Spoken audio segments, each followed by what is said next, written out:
Uriel, and my today's reel is about why decisions of American President Donald Trump is becoming a big problem for America. आप देखेंगे जब से president Donald Trump power में आए हैं वो एक के बाद एक बहुत ही डिसीजन सॉलिड लेते जा रहे हैं और उन्हें लग रहा है कि वो काफी कुछ अच्छा कर रहे हैं अपने कंट्री के लिए। जैसा कि उन्होंने कहा है, America first is my priority. But यदि आप ओवरऑल देखेंगे तो ये सिचुएशन अमेरिका के लिए जो उन्होंने डिसीजंस लिए हैं काफी हार्मफुल होती जा रही है। जिस तरह से उन्होंने टैरिफ इम्पोज करना शुरू करा, जिस तरह से उन्होंने वहां की यूनिवर्सिटीज में आउटसाइड स्टूडेंट्स को आना बंद करने की कोशिश करी, या फिर उन्होंने वहां के बिजनेसमैन को स्टॉप करने की कोशिश करी कि भाई आप हमारे अमेरिका में ही रहकर ग्रो करिए, आपको बाहर मैन्युफैक्चरिंग यूनिट डालने की जरूरत नहीं है, जो कि बहुत ही नेगेटिव है। क्योंकि जब भी आप पॉलिटिक्स में सेल्फ ऑब्सेस्ड होकर डिसीजन लेंगे तो आप देख लीजिए कि वो चीजें काफी नेगेटिव हो रही हैं। यदि मैं बात करूं अमेरिका और इंडिया के रिलेशंस के बारे में तो रिसेंटली आप देखेंगे कि थोड़े नेगेटिव डायरेक्शन में जा रहे हैं, क्योंकि जो उनका एटीट्यूड रहा है रिसेंटली इंडिया के अगेंस्ट में, जिस तरह से इंडिया ग्रो कर रहा है। एक्चुअली जब तक इंडिया पावरफुल कंट्री नहीं था, वीक कंट्री था, तो सब लोग इंडिया को एक सपोर्टिव वे में लेके उस लेवल पर रिएक्ट करते थे। बट आज जब इंडिया एक रैंक क्रिएट कर रहा है वर्ल्ड में, यदि मैं बात करूं तो इंडिया 5th लार्जेस्ट इकोनॉमी है। तो जिस तरह से लास्ट डिकेड में इंडिया ग्रो करा है, जिस तरह से यदि मैं बात करूं ओवरऑल टेक्नोलॉजी के बेसिस पे, डिफेंस के बेसिस पे, या स्पेस प्रोग्राम के बेसिस पे, या ओवरऑल हम इंडिया को देखेंगे तो इंडिया काफी ग्रो करा है लास्ट 10 ईयर्स में। तो ये चीजें डेफिनेटली खटकती हैं उन कंट्रीज के लिए जो वर्ल्ड में ऑलरेडी पावर है या जो एक पावरफुल पोजीशन पर है। यदि मैं बात करती हूँ अमेरिका की, तो अमेरिका हमेशा से अपने आप को सुप्रीम पावर मानता रहा। उसे लगता है कि मेरे डिसीजन ही सब कुछ है, मैंने जो कह दिया वही फाइनल है। और यदि कोई भी कंट्री उसके अगेंस्ट में या अपने फेवर में बात करता है तो ये बातें अमेरिका को पसंद नहीं आती। सेम सिचुएशन हुई अमेरिका के साथ में। अमेरिका को इंडिया का ये एटीट्यूड पसंद नहीं आया कि इंडिया सेल्फ डिपेंडेंट हो रहा है, अपने लिए स्टैंड कर रहा है, तो डेफिनेटली उनको ये सारी बातें पसंद आई हैं। और उसके बेसिस पे जो उनके काउंटर रिएक्शन आ रहे हैं वो हम सभी देख रहे हैं। उन्होंने रिसेंटली एप्पल को मना करा कि वो इंडिया में अपना मैन्युफैक्चरिंग यूनिट नहीं करे। वैसे ही उन्होंने इलॉन मस्क को भी बोला है कि वो इंडिया में ईवी कंपनी के मैन्युफैक्चरिंग यूनिट को नहीं खोले।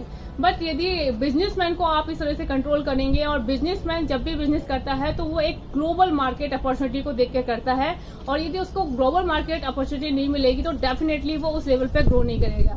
यदि मैं बात करती हूँ एप्पल की, या फिर मैं बात करती हूँ इलॉन मस्क की, टेस्ला कंपनी की, ये सारी कंपनियां अपने आप को ग्लोबल लेवल पे स्टैंड कराना चाहती हैं। इन्हें पता है कि इन्हें किस तरह से प्रॉफिट मिल सकता है।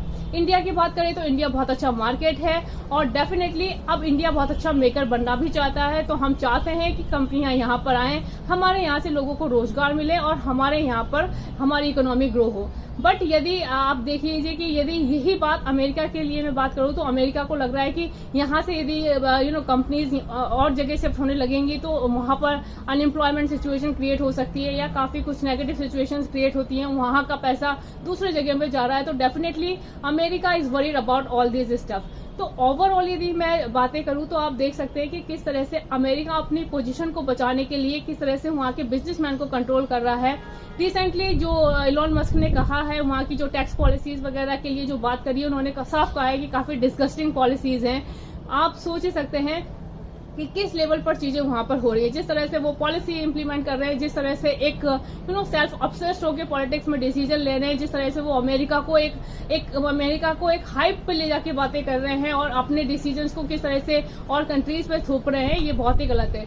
डेफिनेटली दूसरे कंट्री उनको फॉलो कर सकते हैं जो कंट्री उस लेवल पर नहीं है या उतने डेवलप नहीं है। लेकिन यदि मैं आज इंडिया की बात करूं या वर्ल्ड के ऐसे कंट्री जो कि अपने लेवल पर स्टैंड कर रहे हैं, जो ग्रोइंग इकोनॉमीज हैं, जो बढ़ती हुई इकोनॉमिक पावर है, वो कभी भी अमेरिका के इस तरह हर डिसीजन को एक्सेप्ट नहीं करेंगी। यदि चाइना की बात करें तो चाइना भी अपोज करता है अमेरिका का जो भी उसकी पॉलिसीज है उसको लेकर। और यदि इंडिया के साथ अमेरिका इस तरह से चीजों को थोपेगा तो डेफिनेटली इंडिया भी उस फेवर में बात नहीं करेगा, इंडिया डेफिनेटली अपने फेवर में बात करेगा।